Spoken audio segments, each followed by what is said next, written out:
auditeurs et téléspectateurs de la radio et télévision Tambara, vous pouvez désormais suivre votre chaîne de télévision préférée Tambara sur le satellite Badrsat 7, angle 26 degrés Est, fréquence 11010, polarisation verticale, symbole REC 27500.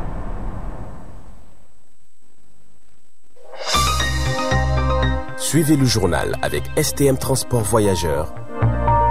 Une nouvelle façon de voyager.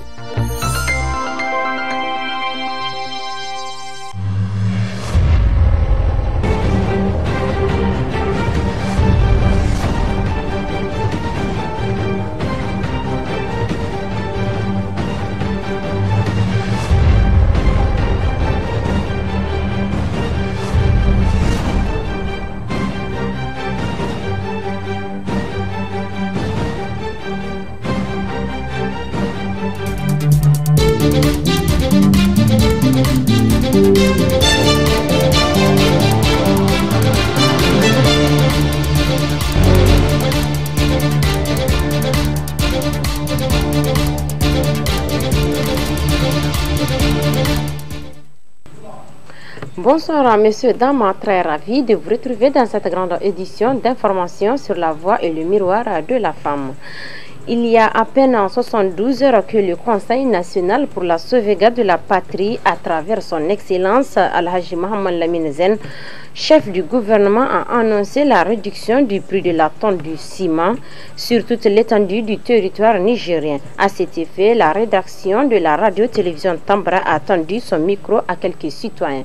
Suivez la réaction de ces derniers. Nous venons d'apprendre que le CNSP a réduit les prix du ciment. C'était une très bonne initiative. Mais nous aurions bien voulu que le CNSP fasse un sondage sur les choix prioritaires des Nigériens. Parce qu'aujourd'hui, c'est vrai, il y a eu des inondations.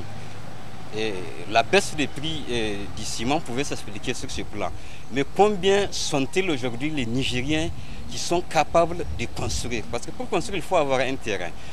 C'est pourquoi c'est là que nous avons, bien que nous encourageons la baisse des prix des ciments, nous aurions voulu à ce que c'est les prix du riz, n'est-ce pas, qui soient revus à la baisse. Parce que les ciments ne se mangent pas, mais le riz, c'est inévitable. Le riz fait partie des aliments les plus prisés par la population. Donc vraiment, je crois que c'est une bonne initiative, mais quand même, elle ne répond pas pratiquement aux besoins du moment. Les gens attendaient le CNSP sur le riz, et voilà, le CNSP révise le prix du ciment. En soi, ce n'est pas une mauvaise chose, mais nous insistons et nous appelons encore le CNSP à revoir les prix. Voilà, j'ai appris ça. Mais je ne vais pas dire que ce n'est pas bon, parce que chaque réduction est importante dans un pays. Mais il y a des attentes que la population est là, donc en train d'attendre au niveau du gouvernement. Tel que la réduction du prix, par exemple, du riz, et la réduction du prix de certains produits à consommer. Mais le ciment, moi je peux dire en résumé que c'est un favoritisme, parce qu'on a favorisé les riches à construire et à loyer peut-être les pauvres avec charité. Mais on les souhaite davantage une réduction attendue par la population. Dans le cadre de la rentrée scolaire, le groupe de presse à Tambara s'est rendu à la maison économique chez les vendeurs des sacs de colliers pour s'enquérir des différents prix de ces derniers. Le point avec Ahmed Latifa.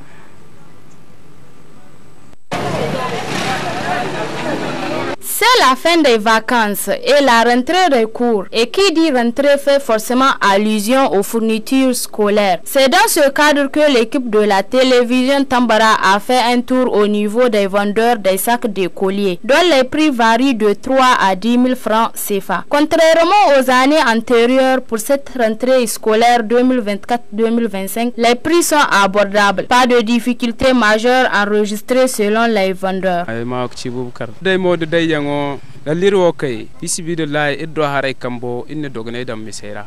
Mon nom est Boubacar. De notre côté, nous faisons de notre mieux en faisant des réductions sur les prix habituels. Je vous donne un exemple. Le sac de 10 000 francs, nous le vendons des fois à 9 000 et ceux de 7 000 à 4 000. Malgré cette baisse des prix, nous rencontrons des fois des clients qui exigent encore à ce qu'on réduise les tarifs habituels. Un commerçant vend pour gagner alors qu'il y a un prix auquel nous ne pouvons céder. Malgré l'envie de vendre qui nous tente, nous rencontrons aussi des clients qui veulent des sacs qui coûtent plus cher que leur budget. Nous ne gagnons pas beaucoup, malgré que d'autres clients pensent que les prix sont colossaux. Des fois, il nous est très difficile même d'avoir les prix d'achat. Je conseille alors aux clients de se limiter à leur bourse.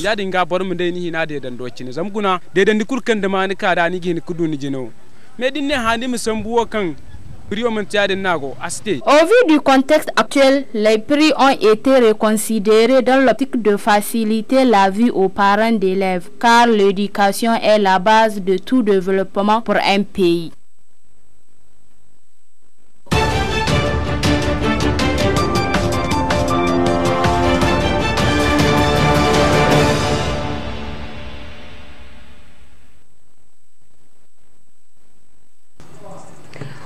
Toujours dans cette édition hors de notre pays, actualité au Sénégal où un groupe de jeunes se sont donnés pour métier la fabrication des drones en utilisant des matériaux recyclés, des machines multifonctions qui leur permettent de gagner leur vie. Mehdi Morning pour le reportage. Au premier regard, il est difficile d'imaginer que cet immeuble abrite une association de jeunes Sénégalais passionnés d'innovation. Mamadou a transformé une pièce de la maison familiale en un véritable atelier. Titulaire d'un baccalauréat scientifique, il a dû mettre ses études en pause pour se consacrer pleinement à sa passion, la fabrication de drones. On a vu les gens comme Elon Musk, les Mark Zuckerberg, ce sont des gens qui ont laissé leurs études afin de créer leur propre entreprise. Nous fabriquons des avions, notamment les Elfix, les avions de type Cessna, DJI et NASA, et aussi des Matrak. Réunis autour d'un même objectif, celui de faire du Sénégal un hub technologique, ces jeunes autodidactes en ingénierie aéronautique se heurtent à de nombreuses difficultés. On rencontre beaucoup de problèmes, notamment le matériel, parce qu'on ne trouve pas ici au Sénégal. On est obligé de le commander à l'extérieur et ça prend du temps et ça ralentit le travail. Et aussi le problème de fonds, parce qu'on n'est pas financé, on est obligé de débrouiller seul. Et aussi on fait appel aux donateurs et aux investisseurs qui veulent nous encourager et nous soutenir. Faute de moyens, ces jeunes talents, dont la moyenne d'âge se situe entre 19 ans et 24 ans, se tournent vers le recyclage. Il leur faut près d'un mois pour concevoir un drone multifonction à partir des matériaux récupérés. Ce drone a été construit pour faire beaucoup de travail.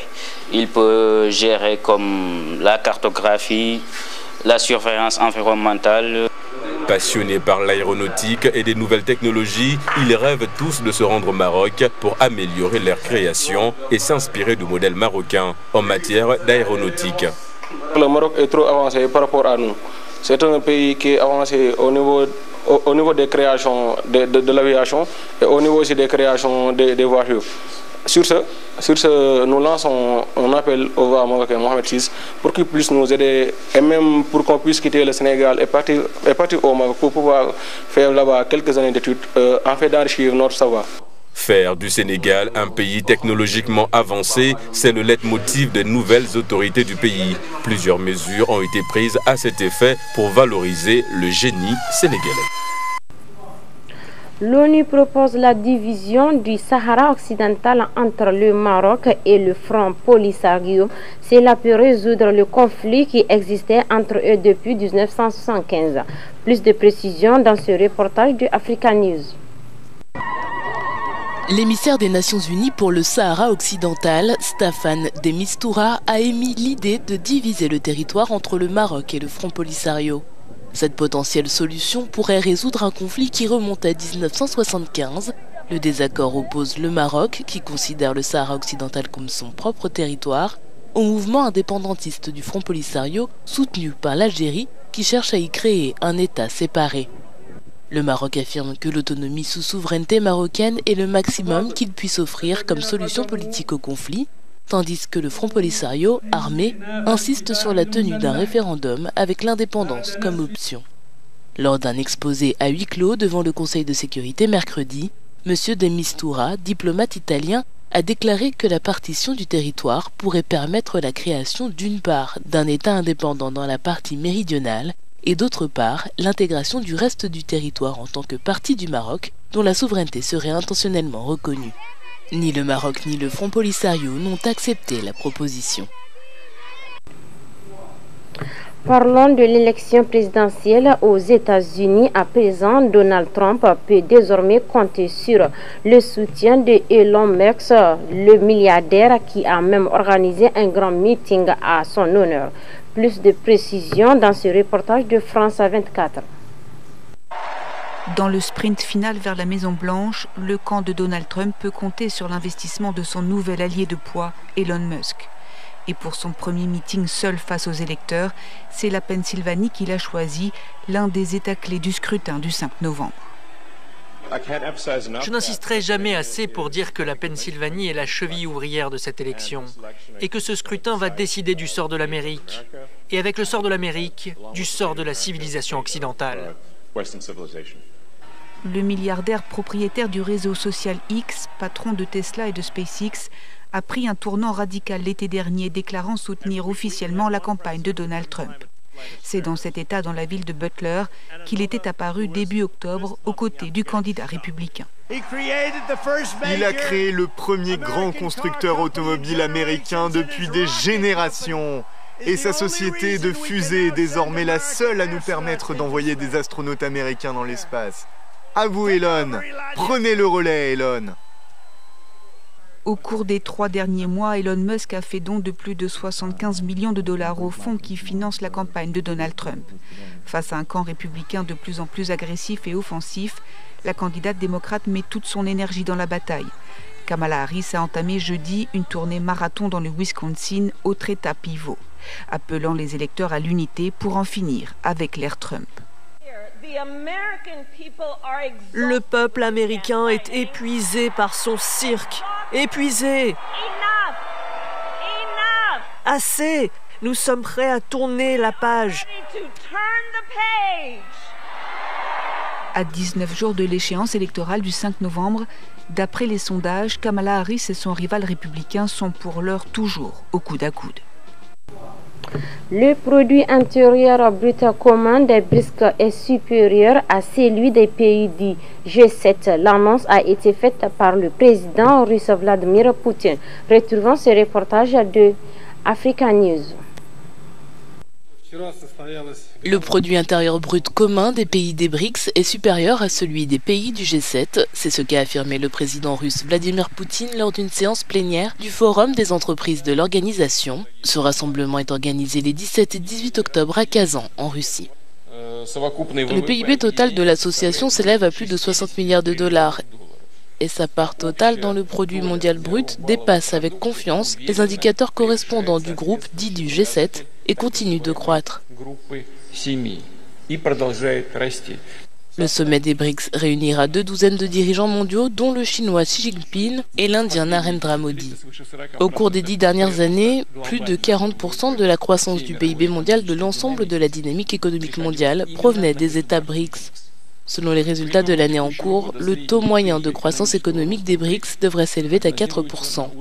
Ce taux est supérieur à celui des 7 pays, qui n'est que de 1,7%, et à celui du monde entier, qui sera de 3,2%. Ce sont des prévisions.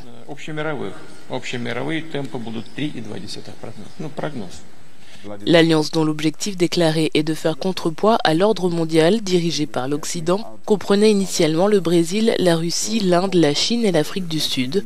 Mais elle a commencé à s'étendre rapidement cette année. L'Iran, l'Égypte, l'Éthiopie, les Émirats arabes unis et l'Arabie saoudite l'ont rejointe en janvier. La Turquie, l'Azerbaïdjan et la Malaisie ont officiellement posé leur candidature et un certain nombre d'autres pays ont exprimé le souhait d'y adhérer.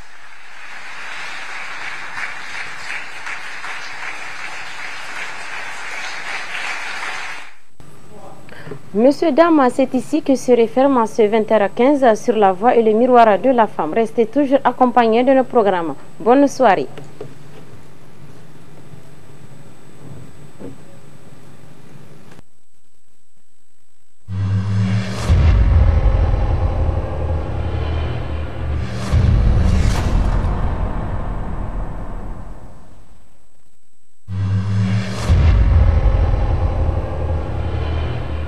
Chers auditeurs et téléspectateurs de la radio et télévision Tambara, vous pouvez désormais suivre votre chaîne de télévision préférée Tambara sur le satellite BadrSat 7, angle 26 degrés Est, fréquence 11010, polarisation verticale, symbole REC 27500.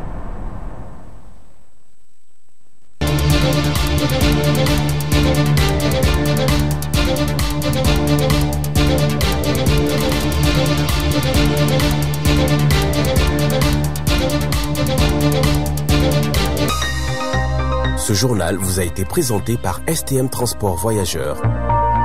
Une nouvelle façon de voyager.